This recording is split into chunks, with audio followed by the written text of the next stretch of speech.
और बच्चा अपने हाथ में सोने के सिक्के लेकर घर गया। उससे पहले ही लोग दौड़ दौड़ करके गए और पंडित जी को जाकर बोले, महाराज आज तो आपके जीवन का बड़ा स्वर्णिम दिन है, आपके बेटे ने राजा को इतना प्रभावित किया तो बच्चे की पूरी अंजलि सोने के सिक्कों से भर दी। अब बच्चा संभल संभल कर धीरे धीरे चलकर आ रहा, सिक्का कोई गिरे नहीं। जैसे ही बच्चा घर में गया तो माँ बाप दोनों दरवाजे पर खड़े हुए, बेटा अंदर नहीं आना। क्या हुआ? चलो दाई माँ के पास, पहली कमाई लेकर आया ना, तो ये हमारा नहीं है। गरीब के घर में खाने को ज्यादा कुछ नहीं है, पहनने को ज्यादा कुछ नहीं है, टूटा हुआ घर है। और कोई होता चुपचाप धीरे से कहता, चुपचाप अंदर आ। ये मौका मिला, रही बात दाई की, कुछ चांदी के सिक्के दे देंगे। इतना बड़ा क्या काम कर दिया उसने। लेकिन वो ईमानदार लोग, भावना वाले लोग, खजाना 1000 बार आएगा लेकिन अंदर का खजाना बना रहना चाहिए, अंदर की पवित्रता बनी रहनी चाहिए। लाखों करोड़ों को लोग ठुकरा दें, उस तरह की ईमानदारी इस देश में थी, ऐसी भावनाएं थी हम लोगों के अंदर। तो बच्चे को लेकर चल पड़े, गांव के लोग भी पीछे पीछे, मोहल्ले भर के लोग पीछे पीछे। कहां जा रहे हैं? दाई माँ के घर पर गए, जाकर उसे कहा, दाई माँ आज मेरा बेटा पहली कमाई करके आया। राजा बहुत खुश हो गए इस बच्चे से, सोने के सिक्कों से इसकी अंजलि भर दी। अब ये कमाई तो तुम्हारी, हमारी नहीं है। और अगर हम घर में लेकर जाते हैं तो फिर वो पाप हो जाएगा, और वो पाप जो है वो कभी भी हमारे बच्चे को ऊंचा नहीं उठने देगा, उसका मन खराब होगा, हमारा बच्चा भी हमारा नहीं रह जाएगा, बुढ़ापे में क्या करे। ईमानदारी सच्चाई से पाले हुए बच्चे ही माँ बाप को स्वर्ग में भी बैठाते हैं और धरती को भी स्वर्ग बनाते हैं। ऐसी भावना उन्होंने दर्शाई। दाई माँ ने कहा, नहीं नहीं, इतने सारे सिक्के मैं लेकर क्या करूंगी, और मेरा तो इतना बड़ा काम ही नहीं है। अब बहस शुरू हो गई। वो कहती है मैं लूंगी नहीं, इतने सिक्कों पर मेरा अधिकार नहीं, और ये कहें ये हमारे नहीं। अब कुछ पंच लोग सामने आ गए कि ये पंडित तो लेंगे नहीं और तुम भी नहीं ले रहे हो। फिर पंडित जी महाराज ने हाथ जोड़ के कह दिया कि ठुकराओ नहीं, इस बच्चे को आशीर्वाद दो, ये इस लायक बने कि अभी तो इसकी अंजलि सोने के सिक्कों से भरी है, इसके अंजलि में तो हीरे जवाहरात आ जाएं। और बड़ी बात तो ये आशीर्वाद दो कि अंजलि में धन आए, उससे ज़्यादा इसकी ज़िंदगी में धर्म आए, अच्छे संस्कार आए, ये हमारे देश का नाम ऊंचा करे। और वो पैसे वहीं थाल में सामने जाके रख दिए। अब दाई माँ भी क्या करती, उसने भी घर में नहीं रखे। उसने सरपंचों को सबको आवाज दे करके कहा कि ये पैसे मेरे घर में नहीं जाएंगे और राजा के पास भी नहीं जाएंगे। हमारे इस नगर में एक तालाब की जरूरत है जिससे सबको पानी की जरूरत पूरी हो जाए। तो तालाब बनेगा और सब लोगों को साथ देना चाहिए। तो सब लोग मिल गए, महीनों लग गए, एक बड़ा तालाब बना और उसके बाद उसका नामकरण हुआ। तो नामकरण, उस बच्चे का नाम शंकर देव था, उसके नाम पर नहीं रखा गया, उसका नाम है दाई का तालाब। दाई का तालाब इस दाई ने बनवाया। तो स्वर्ग पक्का है ना उनका, उन्होंने तो धरती पे स्वर्ग बना लिया। क्या लेकर जाएगा आदमी धरती से? कुछ करो। कि कोई आया था, कुछ करके गया है, कुछ देकर गया है, कुछ बनाकर गया है, जिंदगी को कुछ ढंग से जी कर गया है। और भगवान फिर मौका देता है। अगर आपके मन में पवित्रता है, आपका मन दिव्यता से भरा हुआ है, तो ईश्वर आपको उस योग्य बनाता है कि आपसे बहुत बड़ा बड़ा कुछ करवा देता है। इसलिए मैं ये निवेदन करना चाहता हूँ, अपने मन को भरो पवित्र भाव से। और ये बात तब आती है जब आप धर्म से जुड़ते हैं। धर्म को इतना महत्व दो कि धन बाद में, धर्म पहले। इसलिए हमारे यहां पुरुषार्थ चतुष्टय की बात कही गई है, धर्मार्थ काम मोक्षाणाम। ये जो धर्म अर्थ काम मोक्ष, ये चार चीजें हैं, पुरुषार्थ चतुष्टय। ये पुरुषार्थ चतुष्टय जो है, इसमें धर्म पहले है, उसके बाद अर्थ आता है, धन आता है, फिर अपनी कामनाओं की पूर्ति, और उसी के साथ में तृप्त होकर इस दुनिया से मुक्ति की कामना करें, मोह से छूट जाएं और बंधन से मुक्त होकर फल पूरा पक जाए और डाल से छूट जाए। उर्वा रुक्मिव बंधनान मृत्योर मुक्ष्यमामृता। हमारे जीवन का फल पूरा पके, और जैसे पककर के फल डाल से टपकता है, नीचे आता है, तो ऐसे कोई आम पककर गिरा हो, कोई अमरूद पककर नीचे गिरा हो, कोई संतरा पककर नीचे गिरा हो, जितने भी फल होते हैं, तो पका हुआ फल जब टूट कर गिरता है तो रस से भरपूर होता है, कितना आकर्षण होता है उसमें। दो वेदों के मंत्रों में ये जो महामृत्युंजय का पाठ होता है, तो वहां भी तो यही कहा, उर्वा रुक्मिव बंधनान मृत्योर मुक्ष्यमामृता। मैं भी पककर छूट जाऊं भगवान, कच्ची अवस्था में दुनिया से न जाऊं, पकूं, पूरी आयु भोगूं, लेकिन पककर छूटूं, मिठास हो जीवन में, कुछ करके जाऊं, कुछ देकर जाऊं, पुण्यों की पूंजी साथ लेकर जाऊं। मृत्योर मुक्ष्यमामृता, मुझे मौत से, दुख से, बार बार जन्म लेने के, कष्ट भोगने के चक्कर से छुड़ा देना, लेकिन अपनी अमृत में गोद से कभी दूर मत करना। मैं आपकी गोद में समाहित हो जाऊं। वेदों में एक मंत्र है, यत्र ज्योति रजस्रम यस्मिन् लोकेश्वर हितम तस्मिन् माम धेहि पवमान अमृत लोके अक्षिते इंद्रा एंदो परिश्रव।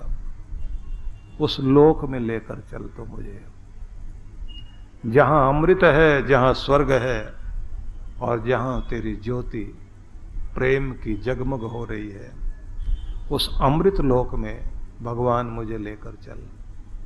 तो हर दिन कर्म को दिव्य बनाइए और भगवान के लोक से संबंध जुड़े, तो भक्ति भी करना नियम बना लें अपना। भक्ति के लिए पहले तो ये समझें कि अपने अंतर में जाने की आदत बनाएं, मतलब नाम जपते जपते ध्यान टिक जाए। मन की चंचलता में उसकी कमजोरी है, और मन की शक्ति के लिए मन का स्थिर होना आवश्यक है।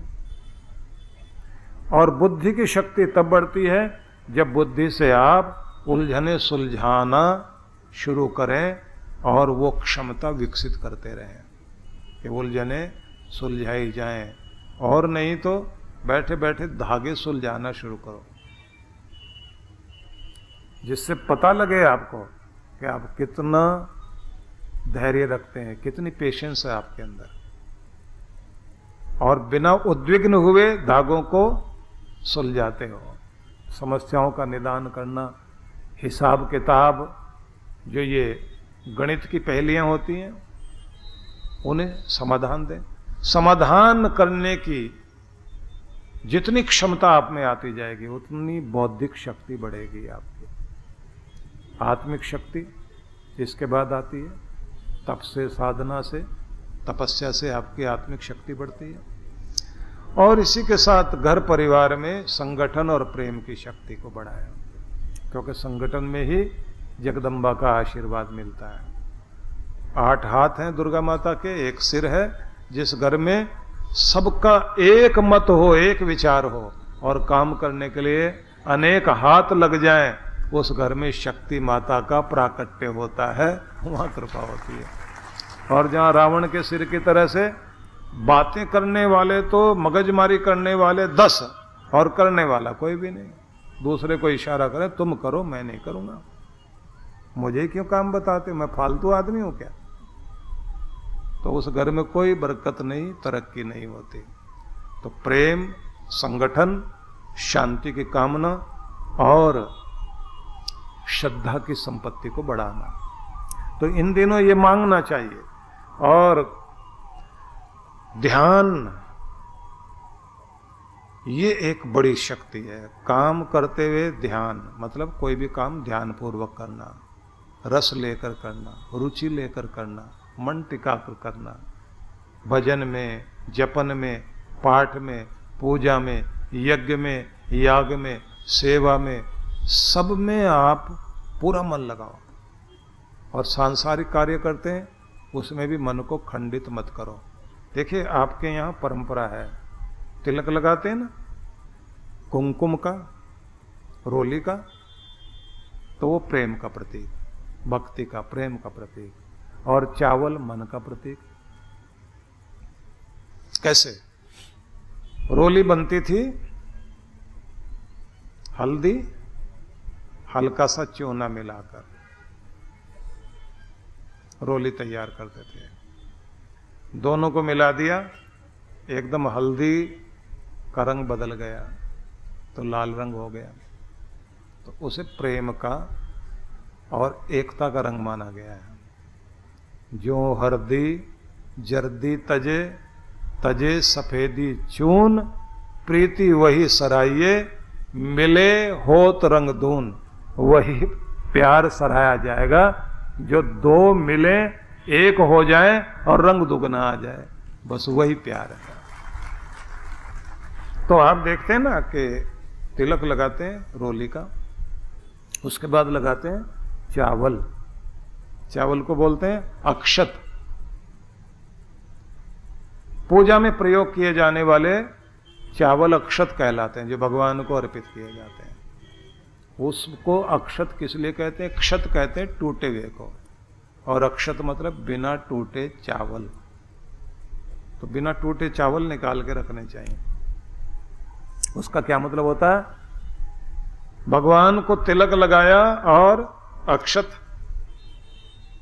तो ये मन का प्रतीक है।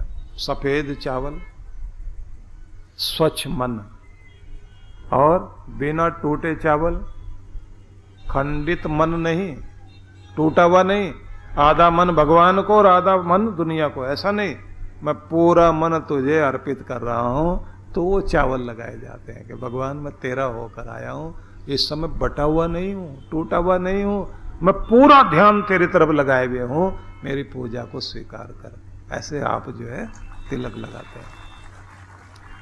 टूटे हुए मन को, खंडित मन को, बटे हुए मन को पूजा में लगाइए, सफलता नहीं मिलती। तो नियम इसका एक है कि जब आप पूजा करें, खो जाइए उसमें, तल्लीन हो जाइए, डूब जाइए, ऐसे हो जाएं जैसे दो लहरें मिलकर एक हो जाती हैं। भगवान की लहर में समाहित होकर बैठिए, आपका ध्यान भगवान के चरणों में रहे, होश ही ना रहे अपने कहां बैठे हुए हैं, तो आशीर्वाद मिलना शुरू हो जाता है। निवेदन ये सभी से 2-3 बातें जरूर ध्यान में रखना जब पूजा करने बैठो तो। एक तो मूड बना के बैठिए। मूड बनाना क्या होगा? भगवान की भक्ति के लिए मनोदशा तैयार करना। उसकी कृपाओं को याद करो, उसकी मेहर को याद करो, उसकी दया को याद करो, उसने कहाँ कहाँ कैसे कैसे बचाया, कैसे कैसे मेहर की। कोई काम नहीं आया था फिर भी आखिर तक चलते चलते मुश्किल पड़ रही थी, तो भगवान ने कोई ना कोई रास्ता आपके लिए निकाल ही दिया था। उस सब को याद करके हाथ जोड़ के सिर झुका के धन्यवाद करना और महसूस करना, मैं उस प्यारे को प्रार्थना पूजा करने जा रहा हूँ, ये पूजा ही नहीं, ये धन्यवाद भी है, ये शुक्रिया अदा करने का तरीका है। ये मैं उसके प्रति थैंकफुल होकर जा रहा हूँ, थैंक्स करने के लिए जा रहा हूँ। तो ऐसा मन में भाव बनाए। और वो दाता जो मेरी झोलियाँ भरता है, देते हुए के हाथ नहीं दिखाई देते, पर जो कुछ भी मेरे पास है सब दिया तो उसी ने है। मेरी चालाकी काम नहीं आती, मेरा भोलापन मुझे दे गया और मेरी समझदारी काम नहीं आई, क्योंकि जब वो देने पर आता है अपने भोले बच्चे को भी बहुत कुछ देता है। ये जो कुछ मेरे पास है भगवान तेरी कृपा का फल है, मैं तेरा लाख लाख धन्यवाद करता हूँ। ऐसा मन में भाव बनाते हुए और फिर गुणगान गाते हुए भगवान के दर की तरफ चलो। स्नान वगैरह करके आप कपड़े वपड़े पहन लेते हैं ना, अपने घर के मंदिर में जा रहे हैं, मन मन में भगवान का स्मरण नाम जपन करते करते और फिर दरवाजे तक पहुँचो। और जब अंदर जाते हो ना, एक बार सिर झुका के प्रणाम करना चाहिए। गुरु बिन ज्ञान न होत है, गुरु बिन दिशा अजान, गुरु बिन इंद्रिय ना सधे, गुरु बिन बढ़े न शान। जीवन का पथ जहां से शुरू होता है वो राह दिखाने वाला ही गुरु होता है। गुरु ही वो शख्स हैं जो आपके और परमात्मा के बीच बांध का काम करते हैं और आपको उनसे साक्षात्कार करवाते हैं। हम ऐसे प्यारे गुरुवर को शत शत नमन करते हैं।